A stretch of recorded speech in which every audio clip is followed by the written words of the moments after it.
The courtroom was stark, the air thick with tension and the odor of stale coffee. I could feel the weight of the silence pressing down on my chest, squeezing the breath from my lungs. My heart raced, pounding painfully against my ribcage as the judge's gavel struck like a war drum, signaling that the moment of truth was upon us. I looked around, catching the eyes of my husband across the room. His face was a mask, impassive and cold, except for the slight raise of his eyebrows, a sick little hint of amusement that sent chills down my spine. "Will the defendant please state their case?" the judge demanded, her voice icy and authoritative. I started, but my throat felt dry, and I wasn't sure if I could articulate the feelings swirling chaotically inside me. As I struggled for words, my mind stumbled back to the years that led us here, the sweet, naive spark of hope that was slowly snuffed out by a numbing darkness. It all began in the heat of an early summer, under the fading rays of sunset that spilled golden light through my kitchen window. I remember how the aroma of freshly baked cookies filled the air, and the sound of laughter, my laughter, bounced off the walls. I was standing there, apron-clad, a smile etched across my face while my husband, Tom, stood at the counter, playfully tossing flour over his shoulder. "Hey, babe, you need to taste this batter," he called, flashing me that charming grin I had fallen for. I felt warmth bloom within me, a sense of invincibility. "Just a little more sugar, I think, and maybe some chocolate chips," I teased back, the easy banter creating a bubble of happiness. Dreams of a future together floated between us like the sweet scent of cookies, but that fleeting joy, it felt so distant now. Just a few months later, that light began to warp, dimmed not by the setting sun, but by something sinister that I wasn't yet equipped to recognize. Tom's behavior steadily shifted. He became more withdrawn, isolating me from my friends and family with quiet remarks. "You don't need them, babe. They don't understand us. You know I'm all you need, right?" His voice would turn soft, almost sweet, yet it carried an undertone that sent alarm bells ringing. But I often silenced those thoughts. "Yeah, you're right. Just you and me. Forever," I would respond, a forced smile masking my unease. I didn't want to believe that I was losing the world I once had. As the months dragged on, I began to depend on him, not just emotionally, but financially. His charm had flowed into every corner of our lives, claiming my independence like a thief in the night. The first time he asked me for money, he claimed it was for emergency surgery. I had hesitated, instinctively feeling a twinge of doubt, but love clouded my judgment. I handed over my savings without a second thought, convinced he would never betray me. "Babe, trust me," he said, eyes wide with what seemed to be sincerity. "I would never ask if this wasn't crucial. You know I'd do the same for you." I absorbed his words like a sponge, ignoring the gnawing feeling in my gut. Days turned into weeks, and soon I began to worry when I couldn't seem to shake the feeling of something amiss. I'd catch Tom slipping out late at night, and questions loomed over me like dark clouds. "A poker game," he'd say nonchalantly when I asked, but the red flags danced around my mind like fireflies at dusk. On one such night, while the wind howled outside and the rain pounded against the windows, I finally decided to confront him. "Tom, you've been spending so much time out. I don't like it. Not with the money that's going toward your surgery." He exploded, stepping into my space with a furious intensity that made me shrink against the wall. "You're being paranoid. I thought you trusted me." His voice raised, echoing in the empty rooms of our home. "I do, but—" I attempted to reason, the fear creeping in. "But nothing!" He berated me, brushing off my concerns like crumbs from a table. "You need to learn to support me, not sabotage me. Every time I turn around, it's like you're trying to dig your own grave." In that moment, standing there in our sterile kitchen, I couldn't see the burgeoning nightmare beneath his charm, nor did I realize how deep into the pit of dependency I had fallen.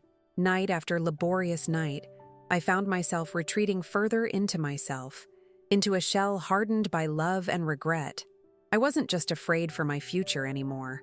I was frightened of the man who once made me feel invincible, but now held me captive in a tight noose spun from his lies. I shook my head as the memory of that moment diluted into hopelessness. the ghost of my former happiness felt a world away. Yet, as I stood before the courtroom, the need to reclaim my narrative ignited a fire deep within me. I had come far, unbeknownst to the world waiting outside, setting my mind to unravel the tangled web of deceit he'd spun around me. That's how I ended up here, on the precipice of reclaiming my story. Image prompt. A woman in her mid-30s, with chestnut brown hair slightly tousled, wears a fitted navy dress. Her green eyes glisten with determination and sorrow, reflecting the stormy weather outside the courtroom. She stands resolutely, yet vulnerable, against the sterile backdrop of the courtroom, her hands trembling slightly, revealing the inner conflict between fear and fighting spirit. The days dragged on in a haze of fragmented thoughts. I could feel a storm brewing inside me, an insatiable need to uncover the truth that had been lurking just beyond my reach. I couldn't ignore the signs any longer, not when desperation clawed at my insides. It was during one of those restless nights when I stumbled upon the crumpled receipt nestled between the cushions of our couch. I'd been searching for my favorite pen, the one I had lost weeks ago, when the thin slip of paper caught my eye. The date jumped out at me. Yesterday, the day Tom had claimed he was at the hospital for another surgery consultation. I unfolded the receipt, unsteady fingers trembling. In bold letters it read, VIP Casino. My breath hitched, and my heart raced, a sudden rush of nausea threatening to buckle my knees. No way, not my Tom, I whispered to myself, hardly daring to voice the words aloud. I could hardly process what this meant. The hospital had become a casino? How deep was this lie? Tom! I shouted, my voice echoing through the empty space of our home. I needed answers, clarity, and his charming smile that used to make my heart flutter now made my skin crawl. Yeah?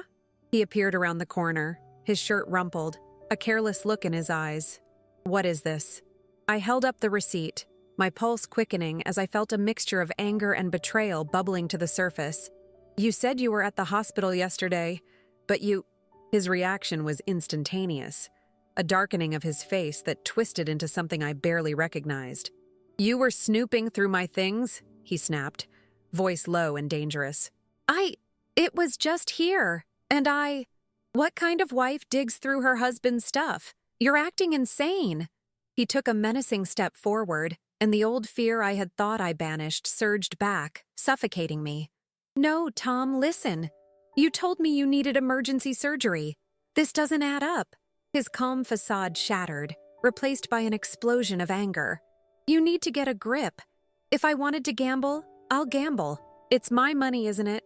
I felt my defenses falter, but anger had morphed into confusion, uncertainty clouding my thoughts. But why lie about it? Why deceive me? You wouldn't understand, he spat, frustration radiating off him in waves. You're too busy living in your head, imagining there's something sinister happening behind every corner. Suddenly, I felt utterly exposed, pinned beneath his gaze, as though I were standing there in nothing but my own fragility. I couldn't let him see me falter. I had to stand firm. Did you even have surgery? I pressed, unwavering now. Or is this just part of your act? The words tasted bitter and accusatory, but I could feel the truth teetering on the edge of revelation.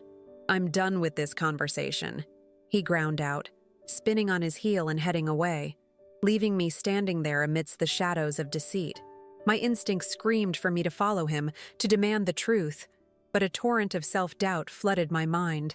Had I pushed too far? The answer lingered like a dark cloud as I sank to the floor, breathless. In that moment, with the stunning reality crashing around me, I made a decision. I would turn into a detective. I couldn't remain a passive victim. I needed to be vigilant. I needed proof. The next day I found myself at a tiny cafe not far from my house, seated at a table for two, my heart pounding anxiously against my ribs as I awaited my savior. This would be my ally, an old friend from college who had since become a lawyer. Although I had used to admire her fierce spirit, I wasn't entirely sure if I had the courage to reveal my truth to her. Laura arrived, her vibrant red hair pulled back into a tight bun, her demeanor exuding confidence. "What's going on?" she asked, plopping down in front of me, her emerald eyes scanning my expression. My voice nearly faltered, the words dancing around my mind like fireflies in the fading light. "Spit it out," she urged, her hand reaching out to grasp mine, grounding me in the moment. I inhaled deeply, gathering my thoughts, then began. "It's Tom. He's been lying to me, Laura. About money, about surgery, about everything." Her eyebrows shot up, concern etching deeper lines into her forehead. "What do you mean?"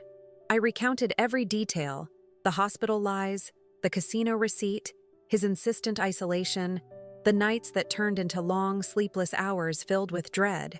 As I laid it all bare, the shame of my reality overwhelmed me. But Laura remained steady, her gaze unwavering. "Listen," she said after I finished. "You can't take this on alone. You need to gather evidence. There's probably a pattern here, something you'll need if you ever decide to leave him. I don't know how. You find out where he goes. You keep track of the money, who he's spending it with. If he's hiding something, it won't stay hidden forever." Her words ignited a flicker of determination within me, and I nodded resolutely. "Okay, I can do this." As part of my initiation into the world of unearthing secrets, I decided to follow him. I would eat the bitter fruit of his twisted trust and salvage my respect along the way. That weekend, I created an anonymous email account that would let me monitor his activities without leaving a trace. I siphoned through his texts and receipts, carefully compiling the breadcrumbs of covert evidence, all while Laura provided support and wisdom. I wouldn't remain ensnared by his charm any longer. Instead, I would steer this ship with sheer resolve. The storm within me turned from a threat to an ally, propelling my journey forward into the unknown depths of his betrayal. And for the first time, I felt the shivering warmth of hope beneath the layers of pain. Image prompt. A woman in her mid-30s, with chestnut brown hair tied in a loose bun, wearing a simple white blouse and dark jeans, sits at a cozy cafe table.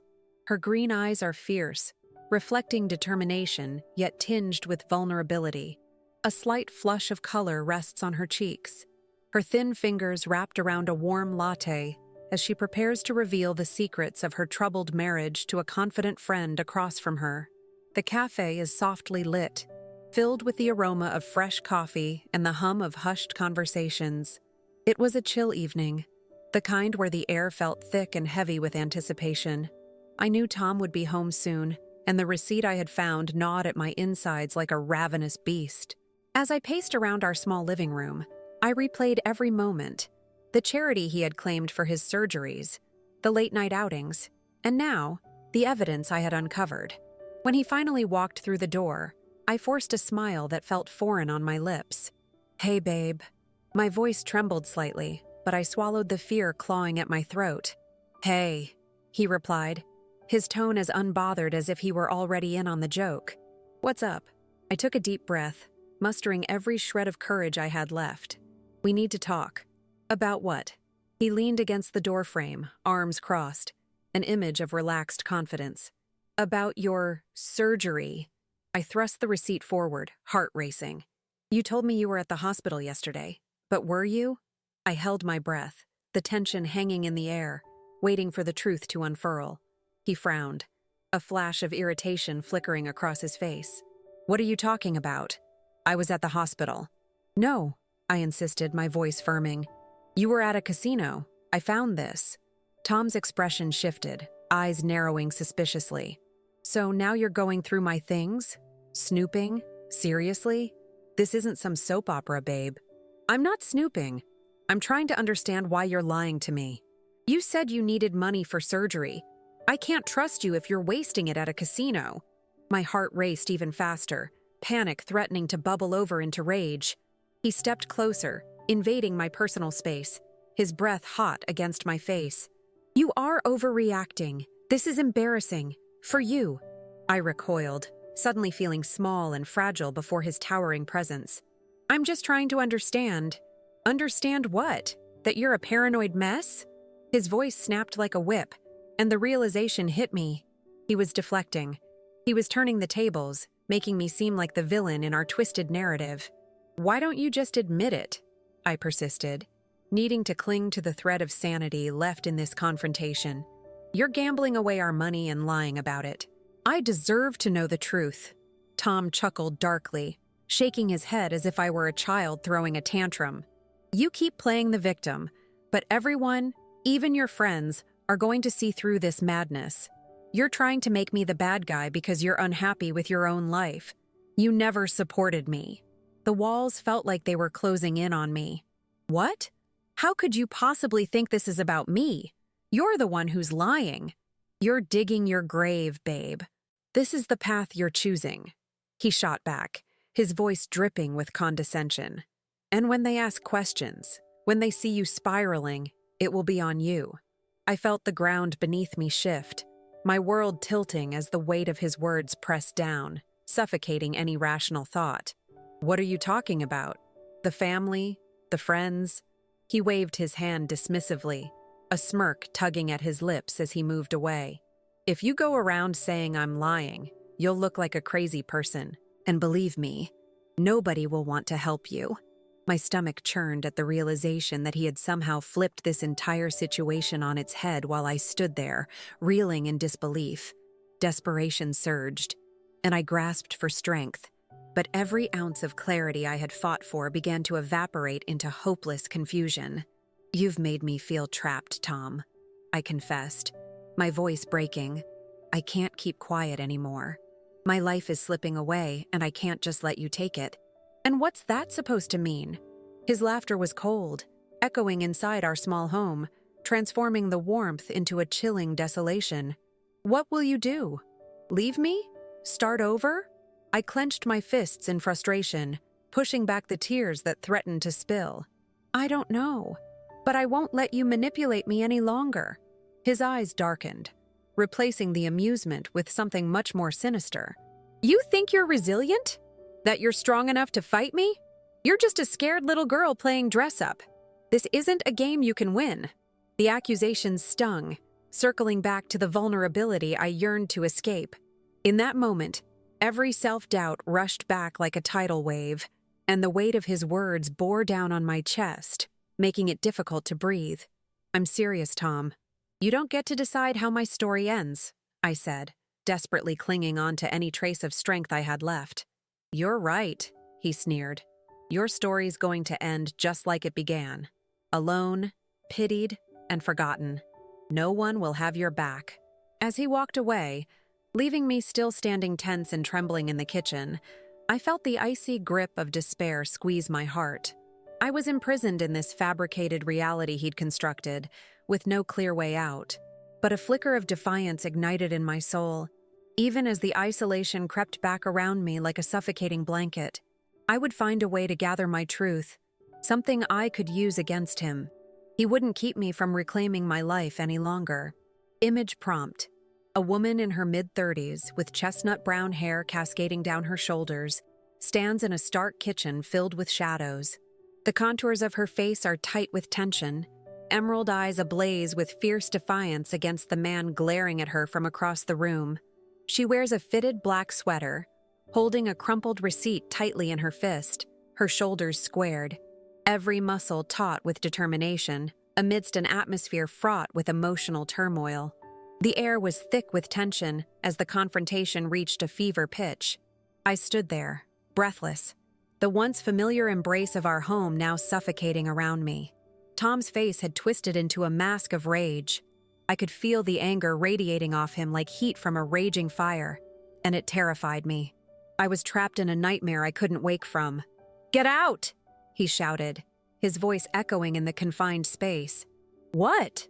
My heart stumbled over itself, disbelief crashing through my veins. "You can't be serious. Get your stuff and leave. I don't want you in my house anymore." His words cut through the air like shards of glass, and suddenly the walls felt like they were closing in on me. "What about all the money you've taken? What about—" I stammered, grasping for some kind of explanation, some sign of sanity. But he cut me off, his fury boiling over. "Not my problem. You're pathetic, digging through my life thinking you're entitled to anything. You're just an anchor weighing me down." His words burned like acid on my skin. I could hardly breathe. "But I started, my voice barely above a whisper. "I've given you everything. Everything? You've given me nothing but complaints. I can't look at you anymore. You're a disaster. And just like that, the ground beneath me began to crumble. My vision blurred momentarily as the weight of his disdain settled deep into my bones. I never thought I would be standing in my own living room, pleading for some shred of understanding, so vulnerable and exposed. "Tom, please," I urged, desperation clawing at my throat. "I just want to talk about this." He advanced, his towering figure blocking the warmth of the afternoon sun streaming through the window, casting me in a shadow that felt as dark as the words swirling between us. "You had your chance. You should have supported me. Instead, you decided to play detective." "I wasn't trying to play detective. I was trying to save us." My voice quivered, but I fought to keep it steady. "Save us? You've already destroyed us. Get out!" Before I could respond, he shoved me towards the door, his hand pressing insistently on my back. Every instinct screamed at me to stand my ground, to fight back. But the fire had already left my body. Replaced with ice-cold fear, I staggered, casting a glance over my shoulder, searching for some sign of remorse in his eyes. But there was only dark satisfaction. I stumbled out onto the porch, my mind racing. The last flicker of hope I had was snuffed out like a candle in the wind. "Where will I go?" I asked helplessly, my voice breaking. "To your friends, maybe? Didn't you always go on and on about how they understood you?" He taunted, a cruel smile dancing on his lips. "Oh, but wait!" He leaned against the doorframe, an amused gleam in his eyes. "Maybe they don't want a broken, paranoid wife either. Good luck with that." A surge of tears blurred my vision, and I turned away, biting back the wave of despair that threatened to engulf me. I could feel the walls of my world collapsing. I felt utterly hollow as I wandered through the door, each step echoing with the finality of what had just transpired. I had lost more than just my home. I had lost my sense of self, my security, and my trust. I felt like a shell of the person I once was. I didn't have a car, no money. It was all under his control. I pulled out my phone, my trembling fingers fumbling over the screen as I scrolled through my contact list desperately. But with each name I saw, another wave of helplessness crashed over me. So many friendships had strained under Tom's grip. Most of my closest friends had drifted away. As evening fell, I found myself standing outside Laura's apartment building, feeling the chill of the autumn air seep into my bones. I raised my hand to knock, but the moment I did, indecision gripped me like a vice. How could I explain everything? How would she look at me knowing how deep I had fallen? Before I could think, I turned to leave, only to hear a voice behind me. "Hey, is that you?" I froze, heart racing as Laura stepped out, her bright red hair shining in the glow of the streetlights. "Oh, thank God. I've been trying to reach you," she said, concern etched across her features as she studied my trembling hands. "What happened?"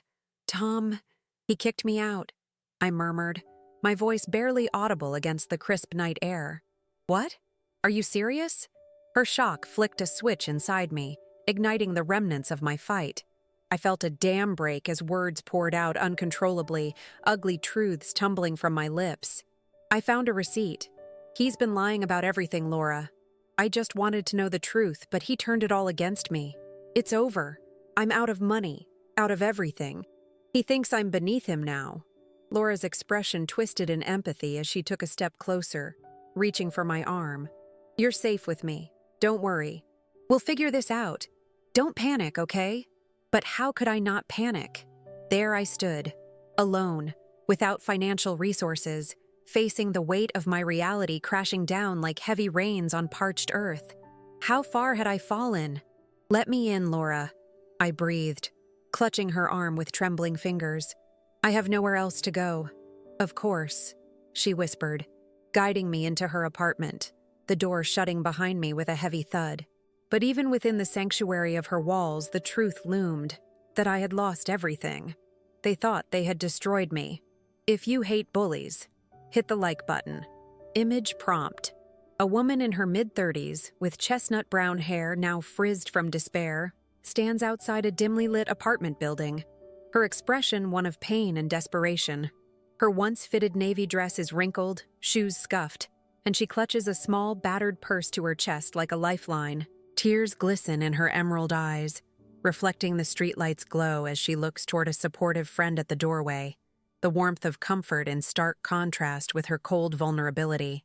The air buzzed in anticipation as I met Laura again at the cafe, the one that had become my sanctuary amidst the chaos of my life unraveling.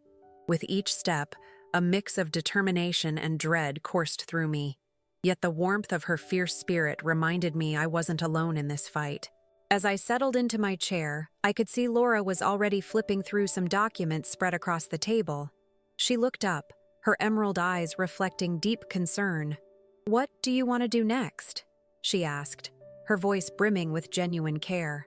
I'm still processing everything," I admitted, running my fingers nervously over the table's cool surface, my heart racing. "But I know I need to find out who Tom truly is and what he's hiding." Laura leaned in, intent and ready. "Good. We need definitive proof, something we can show to the courts if it gets to that point. You mentioned the casino. Can you track his spending? Maybe find where the money went?" "Yes. I've been keeping tabs on our joint account, watching as it dwindled," I confessed, dread tightening around my throat. But even beneath that heaviness, a small ember of resolve pulsed in my chest. He claimed those surgeries needed the funds. I can't believe I let him BS me for so long. My voice grew stronger, fueled by the flame of anger igniting within me. "I need you to help me dig deeper into this." "Let's work on that together," she replied, pulling out her laptop, her fingers dancing over the keys. "I'll see if I can tap into some legal databases. We can gather evidence of his transactions to the casino." As Laura worked, I lost myself in the memory of Tom's charm, how it had spun its way into my life like sweet honey. "I feel so naive," I murmured, the heaviness of my misjudgment settling in my stomach like a stone. "Listen, don't beat yourself up. You were in love, and it's easy to get caught up in that. It doesn't make you stupid. It makes you human," she reassured me. The tension in my shoulders began to slacken, the simple kindness washing over me like a balm. "Thank you, Laura. I just feel so lost.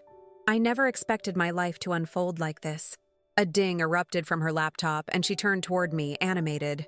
"Okay, I found something. Look."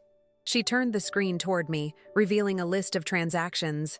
"It looks like there are multiple withdrawals made to a casino under his name over the past few months. And there's one large sum that coincides with his surgery claims." My pulse quickened, adrenaline surging as I stared at the screen, shaking my head slowly. This is unreal. He lied about everything. The money went to feeding his sick habit. Laura bit her lip, glancing at me with a mix of both excitement and caution. "But we still need to prove it, especially if you want to confront him or take legal action. If this leads to something more—" "Wait," I interrupted, my mind racing as I grasped the potential gravity of this revelation. "Do you think those transactions could mean he's running something larger?" "Yes, I do." She leaned back, arms crossed, pondering the implications. "Like what? A hidden family? Money laundering?" The possibilities spiraled in my mind, leaving me reeling. "Maybe a loan shark situation? Who knows?" Laura's brow furrowed. "If he's getting mixed up in something bigger, it could be more dangerous than we realize. But we need more proof, something tangible." I sat back, the gravity of our conversation weighing heavily. "You're right. If he's hiding a criminal life, I could be in serious danger." Suddenly, a plan began to form in my mind, fraught with both excitement and fear. "We should probe deeper. I need to trail him, collect evidence, get photos, make notes. Everything I can." Laura's expression sharpened, eyes fierce under the weight of my determination. "You need to be careful. If he catches wind of this, it could backfire horribly. It's a risk I'm willing to take." My heart raced, a newfound sense of empowerment mingling with the underlying fear but propelling me forward. I need to know what I'm truly dealing with, and I won't let him keep my life hostage any longer.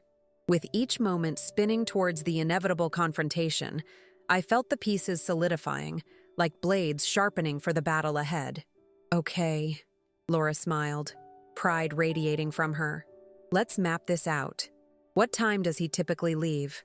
As I recounted our typical evenings, a plan began to shape, an outline of strategy. I felt the storm inside me roar in response, my heart thundering with anticipation and hope. "I'll pretend everything's normal," I said, deliberate in my tone. "I need him to let his guard down completely. Then, I will follow him when he leaves, track every move." "Yes, that's it. Plus, we can always leverage those receipts if need be," she agreed, enthusiasm sparking. "Just remember, stay discreet and don't let him suspect anything." As we plotted, forming an earnest bond and fortifying my resolve, I felt the storm within transforming into focused clarity. The fear that had plagued me began to recede, making way for something more powerful, a mission for the truth. "Let's make sure he pays for the lies he's spun," I said, my voice fierce and unwavering. "Absolutely. We've got your back," Laura affirmed, meeting my gaze determinedly. With each strategic decision, I could feel the weight of my world shifting, the oppressive fear lifting like fog giving way to dawn. Image prompt. A woman in her mid-30s, with chestnut brown hair now tied back in a determined ponytail, sits at a warm cafe table illuminated by soft lights. Her green eyes shine with fierce resolve, excitement mixing with urgency as she discusses her plan with a loyal friend. She wears a slightly wrinkled black jacket and a dark green scarf, holding an open laptop before her, with a sense of purpose radiating as she plots revenge against the deceit woven into her life. The night before the charity gala felt unbearably heavy. I stood in front of the mirror, meticulously adjusting my hair, but the reflection staring back at me was a woman teetering on the edge between fear and the thrill of deception. I couldn't let on that I was anything but compliant, perhaps even vulnerable. My goal was simple: lower Tom's defenses, make him believe I acquiesced to his control, and then set the ultimate trap. The grand ballroom of the hotel glimmered like a diamond under the soft glow of crystal chandeliers. I could hear the clinking of glasses, the soft murmur of laughter, and the symphony of music swirling around me as I entered, playing the part of the dutiful wife. My heart raced. I had meticulously planned this evening, one where I would ultimately claim the narrative back from him. "Darling!" Tom's familiar voice rang clear as he spotted me from across the room. He approached, his smile wide, a stark contrast to the storm of betrayal that had been brewing between us. "You look stunning tonight." He took me by the waist, his touch feeling both familiar and foreign. "Thank you," I replied, feigning sweetness, my pulse quickening as I maintained eye contact, unwavering. "I wanted to look perfect for you tonight." "Good to hear." His eyes glimmered with amusement, oblivious to the dark currents swirling just beneath the surface. "I can't wait to show you off." I took a measured breath, steeling myself for what was to come. "Tom, I know you've been busy with your surgery. A little too busy for my liking," I said, letting uncertainty seep into my voice, just enough to feign concern. His expression shifted slightly, a flicker of annoyance crossing his features before he masked it with that charming smile. "It hasn't been easy, but I've managed," he replied smoothly. "You know how important the fundraiser is." "Right. It's always about the fundraiser." I couldn't resist a thin smile, trying to subtly emphasize the sarcasm. "I've seen how hard you've been working. Are there any updates?" "What do you mean?" I leaned in closer, lowering my voice, almost conspiratorial. "You know, like the hospital. Or maybe your friends could enlighten me." "Why bring them into this?" he snapped, momentarily losing his cool. "You're digging too deep." "Am I?" I maintained my playful air and shrugged, trying to hide the internal flinch at his defensiveness. "Just a thought. But you do seem to have a good connection with that casino." The atmosphere around us seemed to shift. His grip on my waist tightened momentarily, a subtle warning. "Don't play games with me, babe." "Games?" "No, I'm just trying to understand. I want us to be on the same page." The words dripped with false affection. "A united front tonight." "Right." He spat, narrowed eyes searching mine as if looking for a crack in my facade. "Just try to behave, will you?" "Of course." I smiled sweetly, effectively hiding my own tension. "I'll be just fine." As the evening progressed, I kept my distance from Tom while ensuring that he felt secure in my act. I floated through small conversations, giving off the air of a blissfully ignorant wife, while quietly gathering evidence, slipping unnoticed into conversations with mutual acquaintances. The kindness in genuine, oblivious faces contrasted the turmoil swirling within. "Is everything okay with you and Tom?" I heard whispers from a few friends around me. I inhaled deeply, heart pounding. "We're fine," I replied, forcing a smile. "Just a little overwhelmed." They nodded, unaware of the gravity beneath my words, and I savored each moment, letting the cocktails flow and laughter build around me. As Tom introduced me to business partners and social elites, his confidence bloomed. I leaned into the quiet, avenging power brewing within. Near the end of the evening, as we were surrounded by vibrant chatter, I huddled into Tom's side like a flower blooming toward the sun, eager to lift his spirits. "What a great crowd tonight," I declared, maintaining the seamless mask of compliance. "Yes, absolutely," he preened, chest puffed out like a peacock, revealing little of the panic lurking beneath. "Just think," I murmured, glancing around the room. The golden glow of the chandeliers illuminated the shimmering dresses and tuxedos, laughter cascading like the sounds of a distant waterfall, blending elegantly into my scheme. How impressed they would be if they knew the real story. Tom turned sharply, gaze narrowing once again. "What real story? Why don't you ask your nice friends from the casino?" I teased lightly, my voice a silk thread suspended in the charged air. "Stop playing games. The games are actually just starting, my dear." I smiled sweetly at him, a calm determination resonating in every word. Before he could respond, the evening's main event began, the charity auction.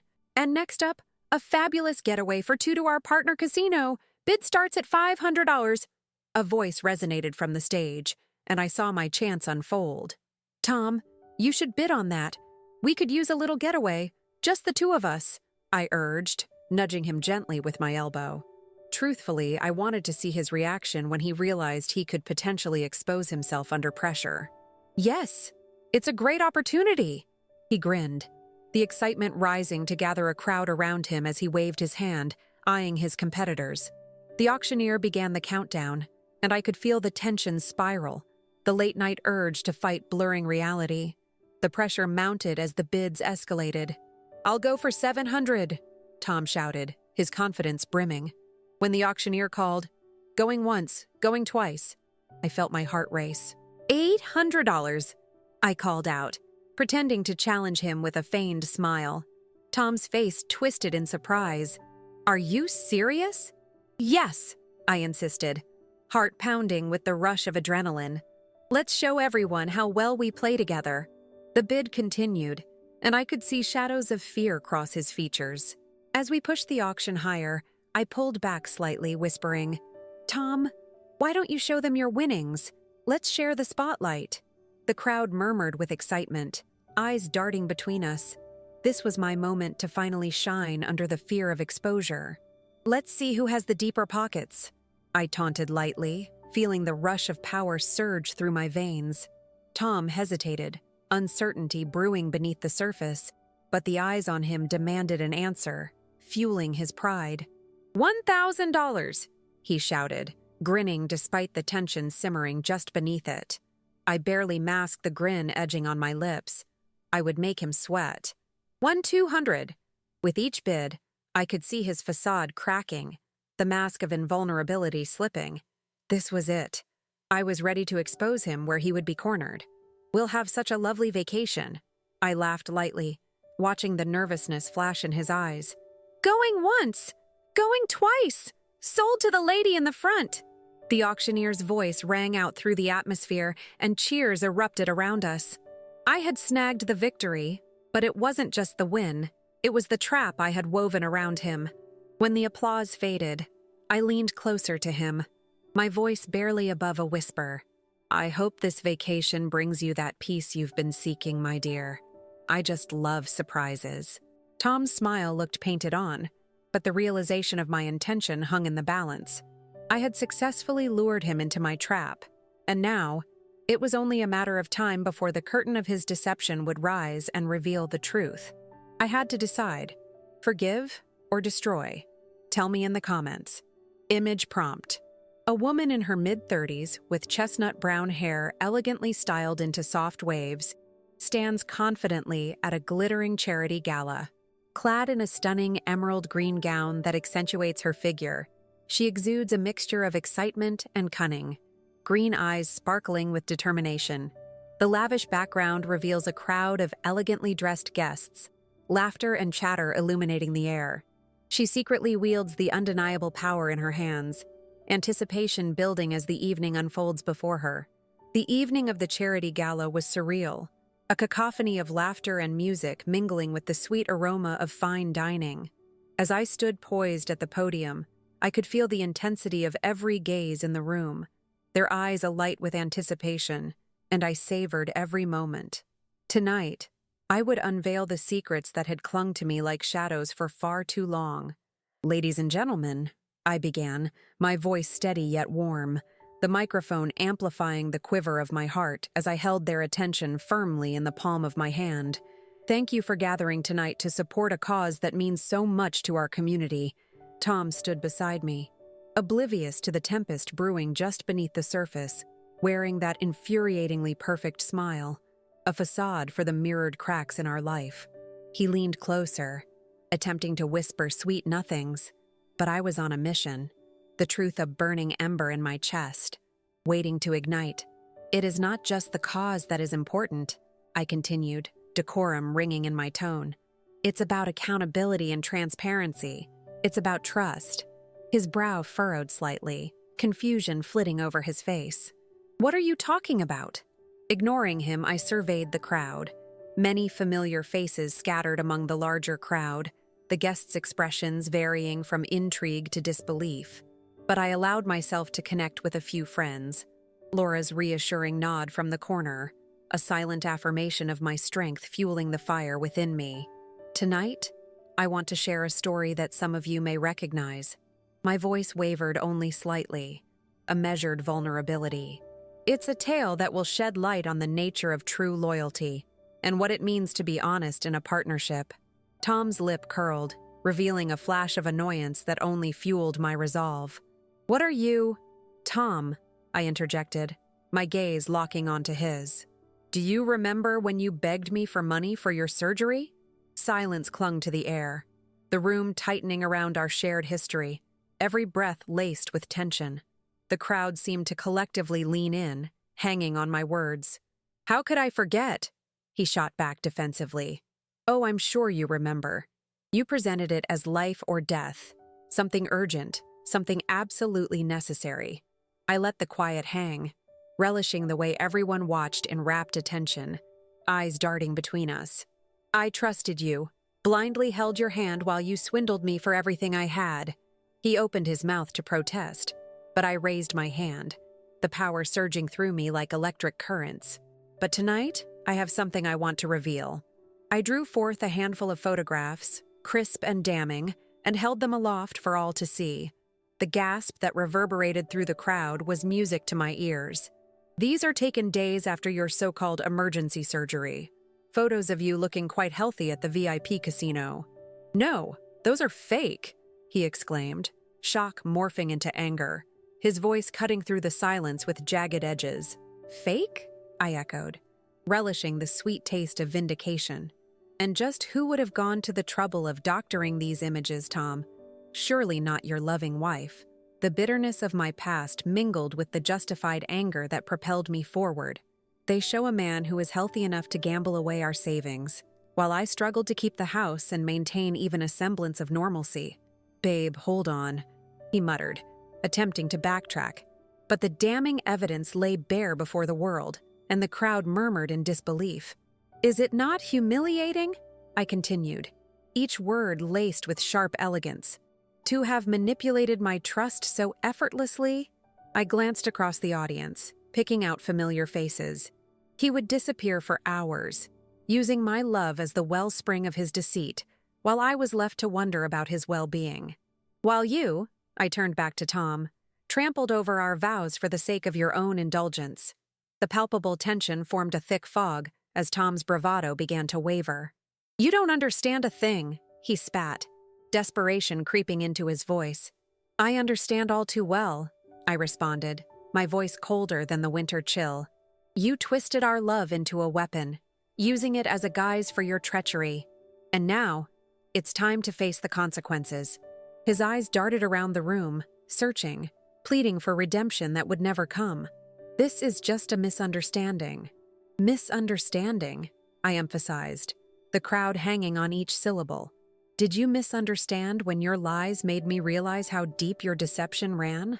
Or when I found out about your gambling addiction, while I was the one left providing for us?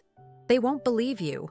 His voice wavered, panic creeping into his expression, and I stood tall, embracing the moment. "Oh, but they already do."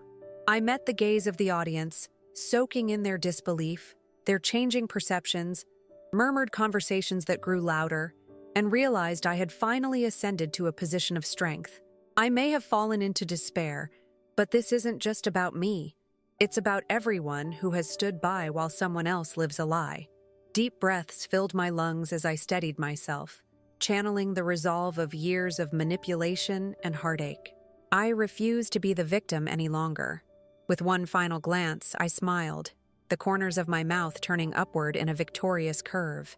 Tonight signifies a new beginning, a final unveiling of truth. Let this serve as a reminder. The truth will always shine brighter than darkness. As the room erupted into applause, light washed over me. The victory was mine, the power I sought had returned, and I felt the rage and betrayal melt away, replaced by cathartic relief. The villains had fallen, one by one, their facade crumbled in the brilliance of honesty. Image prompt. A woman in her mid-30s, with glistening chestnut-brown hair cascading elegantly over her shoulders, stands tall in a vibrant ballroom. Dressed in an exquisite emerald green gown, she holds photos aloft for a captivated audience. Her green eyes blaze with determination, shadows of past obfuscating the light that envelops her like a beacon of empowerment. In the backdrop, a crowd of fashionable guests gasps collectively, their faces painted with shock and intrigue, as her husband stands beside her, visibly distressed amid the looming humiliation. The aftermath of that explosive night at the gala unfolded like a dark cloud, bringing down a heavy rain of repercussions over Tom's life. Despite his initial bravado, the truth had finally shattered the facade he had so meticulously crafted. The very sun that once illuminated his charm faded behind the bleakness of his choices. Those smiling faces of the elite now turned their backs, all masked by whispers of disbelief. Weeks passed, and it felt like I was walking on the edge of a cliff, waiting for the inevitable crash to come. Tom's charade unraveled swiftly as his gambling debts turned into creditors knocking down the door like a relentless storm. The once manipulative husband that prowled attentively had become a desperate shadow of himself, caught in the tide of his own betrayal. "Tom, you can't keep pretending everything is all right," I had said softly one evening, the echo of our earlier battles still fresh. "You have to face it. You lost everything." He clenched his fists, the shadows under his eyes growing darker every day. "I can fix this. Just give me a little more time," he retorted. But desperation dripped from his voice, a thin veil failing to mask the truth behind it. But time was not on his side. Within weeks, he lost access to his accounts, to credit, to stability and respect. "I can't believe they're coming after me like this," he exclaimed one day, frustration flaring in his tone as I folded laundry quietly, the smell of fresh fabric sheets filling the room. "Tom, you can't gamble away your future like that and expect no consequences," I replied, the tinges of bitterness creeping into my voice. "You brought this on yourself." He turned abruptly, anger flashing in his eyes. "You just love seeing me fall apart, don't you? You enjoy being the one who gets to say, 'I told you so.'" His voice carried an edge, filled with accusation, as if I were the villain of his story. "No, Tom, I didn't want this. I wanted the man I fell in love with back. But you let greed take over." The words were as raw as the wounds still festering in the heart of our crumbling lives. His world continued to implode, straining at every seam. And soon, a letter arrived. the final nail in the coffin. I was brushing my hair when he burst into the room, face pale. The letter he clutched looked weighty, dark with ominous potential. "They filed for bankruptcy," he said, anger and fear mingling in his tone. "I need you to co-sign." "I can't face this alone." "Co-sign? After everything you've put me through?" I rounded on him, the fire of indignation ignited, still fuming. "You're asking me to dig our grave deeper." Tom's shoulders slumped, despair painting his features as he dropped to the edge of the bed. "I don't have a choice. I can't lose everything. My job, my reputation, you. Your reputation was built on lies. You gambled it away just like you did our savings." Indignation spilled from my mouth as my heart raced. "You've left me financially ruined and emotionally drained, and I can't fix you anymore." Days melted into weeks, forming a cacophony of chaos. With his arrest looming closer, the resulting fallout spiraled out of control. The phone calls from collectors intensified, and whispers of how he once manipulated not just me, but many others emerged. The truth behind his betrayal exploded, and with every lie exposed, a piece of him fell into darkness. Then came the night of his fateful arrest, loud sirens cutting through the mundanity of our lives. I stood by the window, heart racing as the flashing lights lit up the quiet street. My stomach churned in a cocktail of anger, relief, and fear. "I'm not sorry," I whispered to myself. He had woven his own web of deceit, and I felt I should finally breathe again. The police had stormed through our door with authority, confronting him as he argued, only to have cuffs slapped on his wrists, his outbursts falling on deaf ears. I could barely watch. Part of me felt vindicated, yet another part of me grieved for the shattered man he had become. "Why?" he yelled as they led him away, eyes wild. "You'll regret this. I'll make sure you suffer." But the trepidation that once gripped me melted away. It no longer had power over me. As the months turned into a blur, I found a slow peace enveloping my life. The financial ruin he'd plunged us into slowly stabilized, and I found solace in finding my footing once again. I worked hard to clear my name, tapping into skills I had once silenced. I started a small online business that allowed me to combine my love for design and create a cozy space to inspire others. I chipped away at my debts, piece by piece, reclaiming autonomy over my life that Tom had stripped away. "Look at you!" Laura exclaimed one afternoon, delight brightening her face as she admired the setup. "You've turned the mess into something beautiful." "Finally," I smiled, the warmth of rebirth radiating through me. "I'm building something I can call my own." And though Tom sat behind bars, battling his demons, I knew I had risen into the light. Here was a new beginning. Kingdoms of my own, crafting one earnest piece at a time. I was painting the canvas of a hopeful future, framing it with resilience and love. I paused, taking in the magnitude of how far I had come, the vibrant designs spilling art around me. And as I sighed contentedly, I whispered softly into the ever-rejuvenating space. They may have thought they could pry my heart apart, but this was only the beginning. Subscribe for more karma. Next time, I'll share the story of my first big presentation that went beautifully wrong, complete with chaos, laughter, and unexpected surprises that hooked everyone in the room.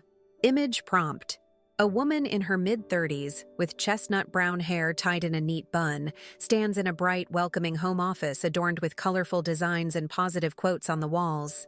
Her green eyes shimmer with hope and determination, dressed in a stylish navy top and jeans, as she smiles contentedly, embodying resilience and newfound independence amidst the warmth of a cheerful space filled with creativity and promise.